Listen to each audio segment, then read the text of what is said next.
अथ 22 सर्गः। अथोवाच रघुश्रेष्ठः सागरम् दारुणम् वचः। अद्य त्वाम् शोषयिष्यामि सपातालम् महार्णव। शरनिर्दग्धतो यस्य परिशुष्कस्य सागर। मया निहतसत्त्वस्य पांसुरुत्पद्यते महान्। मत्कार्मुकविसृष्टेन शरवर्षेण सागर। परम् तीरम् गमिष्यन्ति पद्भिरेव प्लवङ्गमाः। विचिन्वन्नाभिजानासि पौरुषम् नापि विक्रमम्। दानवालय सन्तापम् मत्तो नाम गमिष्यसि।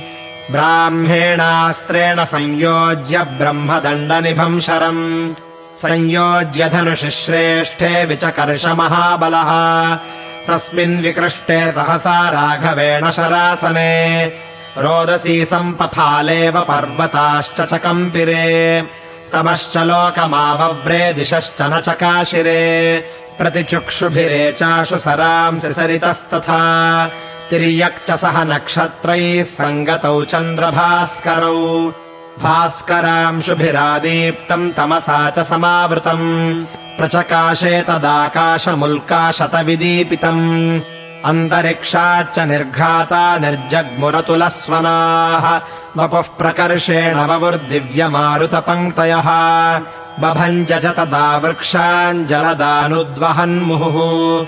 आरुजंश्चैव शैलाग्रान् शिखराणि बभञ्ज च। दिवि च स्म महामेघाः संहताः समहास्वनाः।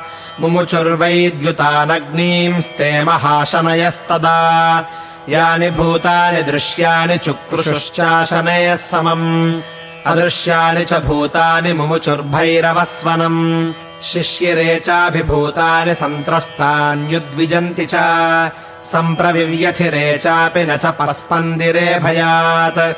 सह भूतैः सतो योर्म्यः स नागः सह राक्षसः। सहसा भूत्ततो वेगात् भीमवेगो महोदधिः। योजनम् यति चक्राम वेलामन्यत्र सम्प्लवात्। तम् तथा समतिक्रान्तम् नातिचक्राम राघवः। समुद्धतममित्रघ्नो रामो नदनदीपतिम्। ततो मध्यात् समुद्रस्य सागरः स्वयमुत्थितः। उदयाद्रिमहाशैलान् मेरोरिव दिवाकरः।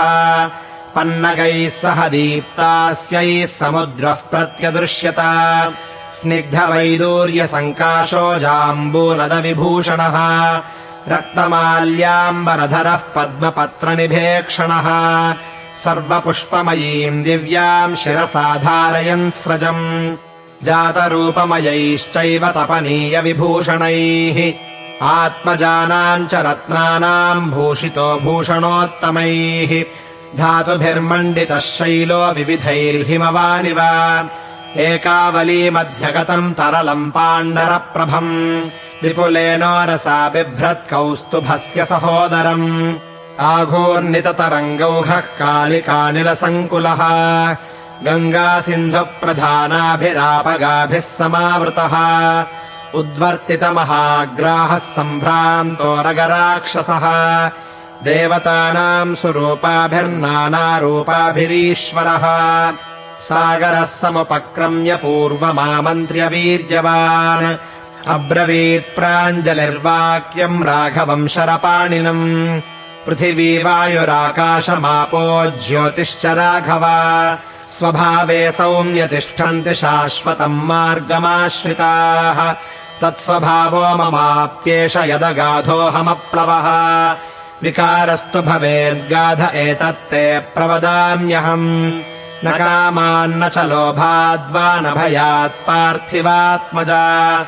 ग्राहनक्राकुलजलम् स्तम्भयेयम् कथञ्चन।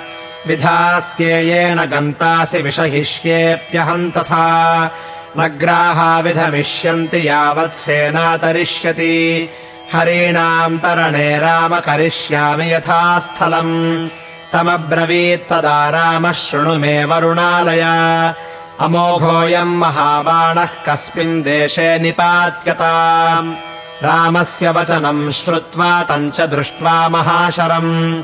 महोदधिर्महातेजा राघवम् वाक्यमब्रवीत्। उत्तरेणावकाशोऽस्ति कश्चित् पुण्यतरो मम। द्रुमकुल्य इति ख्यातो लोके ख्यातो यथा भवान् उग्रदर्शनकर्माणो बहवस्तत्र दस्यवः आभीरप्रमुखाः पापाः पिबन्ति सलिलम् मम तैर्न तत्स्पर्शनम् पापम् सहेयम् पापकर्मभिः अमोघः क्रियताम् राम अयम् तत्र शरोत्तमः तस्य तद्वचनम् श्रुत्वा सागरस्य महात्मनः मुमोचतम् शरम् दीप्तम् परम् सागरदर्शनात् तेन तन्मरुकान्तारम् पृथिव्याम् किल विश्रुतम् निपातितः शरो यत्र वज्राशनि समप्रभः ननाद च तदा तत्र वसुधा शल्यपीडिता तस्माद्व्रणमुखात्तोऽयमुत्पपातरसातलात् स बभूव तदा कूपो व्रण इत्येव विश्रुतः सततम् चोत्थितम् तोयम् समुद्रस्येव दृश्यते अवदारणशब्दश्च दारुणः समपद्यत तस्मात्तद्बाणपातेन अपः कुक्षिष्व शोषयत् विख्यातम् त्रिषु लोकेषु मरुकान्तारमेव च शोषयित्वा तु तम् कुक्षिम् रामो दशरथात्मजः वरम् तस्मै ददौ विद्वान् मरवेमरविक्रमः पशव्यश्चाल्परोगश्च फलमूलरसायुतः बहुस्नेहो बहुक्षीरः सुगन्धिर्विविधौषधिः एवमेतैश्च संयुक्तो बहुभिः संयुतो मरुः रामस्य वरदानाच्च शिवः पन्था बभूवः तस्मिन् दग्धे तदा कुक्षौ समुद्रः सरिताम् पतिः राघवम् सर्वशास्त्रज्ञमिदम् वचनमब्रवीत् अयम् सौम्यनलो नाम तनयो विश्वकर्मणः पित्रा दत्तवरः श्रीमान् प्रीतिमान् विश्वकर्मणः एष सेतुम् महोत्साहः करोतु मयि वानरः तमहम् धारयिष्यामि यथा ह्येष पिता तथा एवमुक्त्वो दधिर्नष्टः समुत्थाय नलस्ततः अब्रवीद्वानरः श्रेष्ठो वाक्यम् रामम् महाबलम् अहम् सेतुम् करिष्यामि विस्तीर्णे मकरालये पितुः सामर्थ्यमासाद्य तत्त्वमाह महोदधिः दण्ड एव वरो लोके पुरुषस्येति मे मतिः धिक्षमामकृतज्ञेषु सान्त्वम् दानमथापि वा अयम् हि सागरो भीमः सेतु कर्म दिदृक्षया ददौ दण्डभयाद्गाधम् राघवाय महोदधिः मम मातुर्वरो दत्तो मन्दरे विश्वकर्मणा मया तु सदृशः पुत्रस्तव देवि भविष्यति औरसस्तस्य पुत्रोऽहम् सदृशो विश्वकर्मणा स्मारितोऽस्म्यहमेतेन तत्त्वमाह महोदधिः न चाप्यहमनुक्तो वः प्रब्रूयामात्मनो गुणान्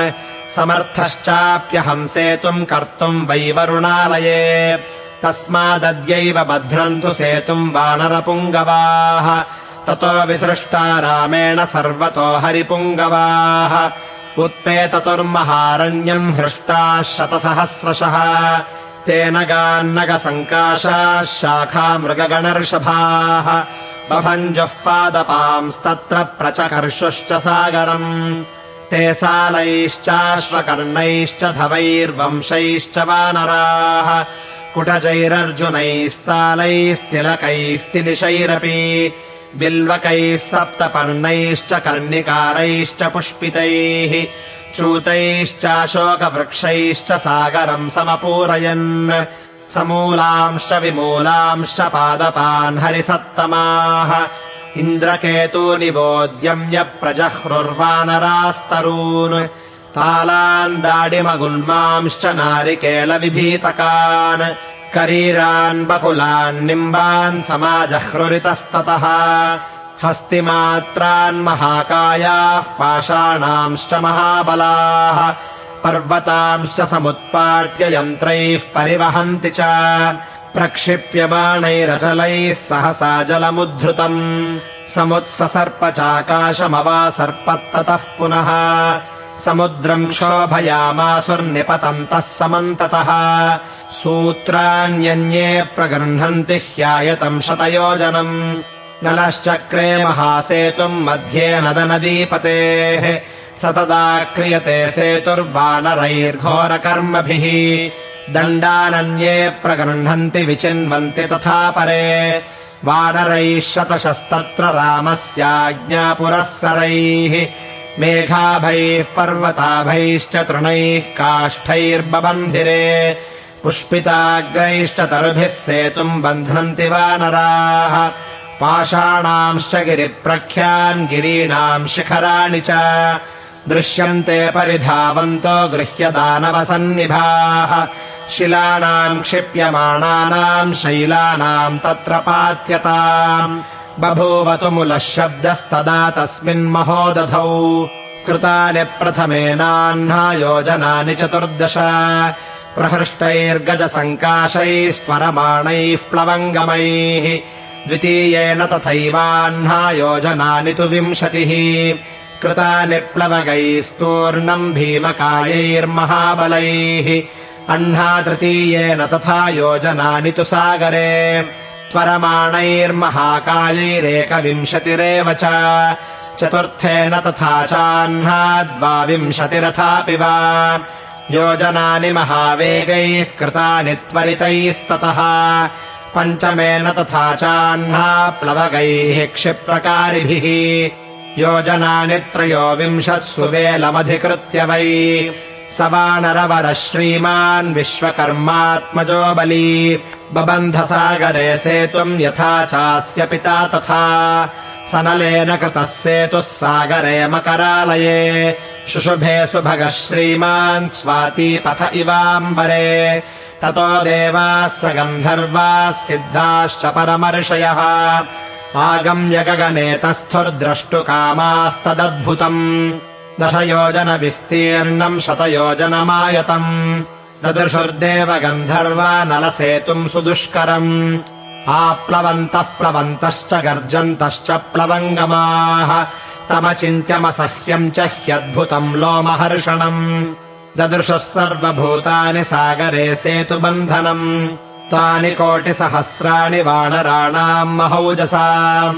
बध्नन्तः सागरे सेतुम् जग्मुः पारम् महोदधेः विशालः सुकृतः श्रीमान् सुभूमिः सुसमाहितः अशोभत महान् सेतुः सीमन्त इव सागरे ततः पारे समुद्रस्य गदापाणिर्विभीषणः परेषामभिघातार्थमतिष्ठत्सचिवैः सह सुग्रीवस्तु ततः प्राह रामम् सत्यपराक्रमम् हनूमन्तम् त्वमारोह अङ्गदम् त्वथ लक्ष्मणः अयम् हि विपुलो वीरसागरो मकरालयः वैहायसौ युवामेतौ वानरौ धारयिष्यतः अग्रजस्तस्य सैन्यस्य श्रीमान् रामः स लक्ष्मणः जगामधन्वी धर्मात्मा सुग्रीवेण समन्वितः अन्ये मध्ये न गच्छन्ति पार्श्वतोऽन्ये प्लवङ्गमाः सलिलम् प्रपतन्त्यन्ये मार्गमन्ये